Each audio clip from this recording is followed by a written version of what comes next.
닥터 성형외과 전문의 이안나입니다.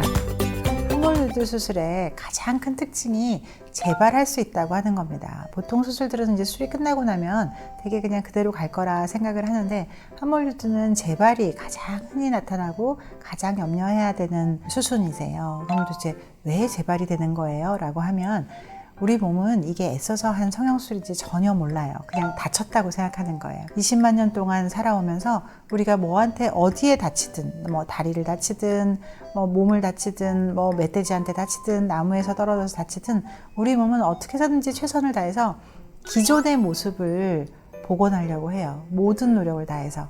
네, 우리는 이 유두가 없는 게 싫어서 유두를 이렇게 밖으로 빼내는 구조로 새로운 자리를 옮겼는데, 우리 몸에서는 이게 그냥 아닌 밤중에 다친 건 줄 알고 이걸 다시 끌어들여서 옛날의 자리로 다시 돌아가려고 하는 거예요. 그래서 특히나 동양 사람들은 이 인대가 안에서 강하게 끌리고 있으니까 더욱 그럴 것이고, 상처가 났는 6개월 동안 새살이 아주 또 강하게 안에서 끌어당겼기 때문에 그게 끌어당겨지면 그게 재발인 거죠. 그래서 그럴 때는 우리가 이제 재발을 방지하기 위한 수술하기 전에 어떤 수술을 계획하는 데 있어서 여러 방법이 있어요. 그래서 보통 재발을 안 하게 하려면 유선을 완전히 다 끊어버린다든지, 흉터를 많이 이렇게 쭉 절개를 많이 해서 진피를 서로 감싸준다든지 여러 가지 방법들이 있는데, 문제는 그 하나하나의 방법들이 다 장단점이 있어요.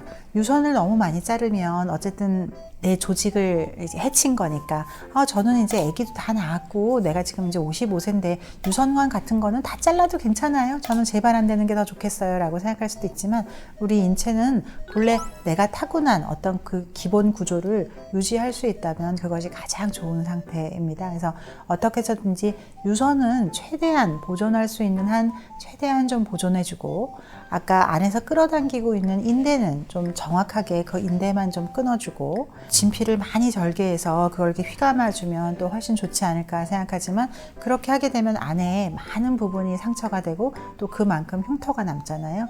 그러면 그 흉터는 최소화해서 진피를 절개하는 것도 최소화하고, 그래서 결국은 재발이 얼마나 될 거냐, 유선을 얼마나 손상시켜야 되느냐, 또 진피를 얼마나 자를 거냐라고 하는 이 흉터와 유선과 재발의 세 가지가 진짜 세 마리 토끼예요.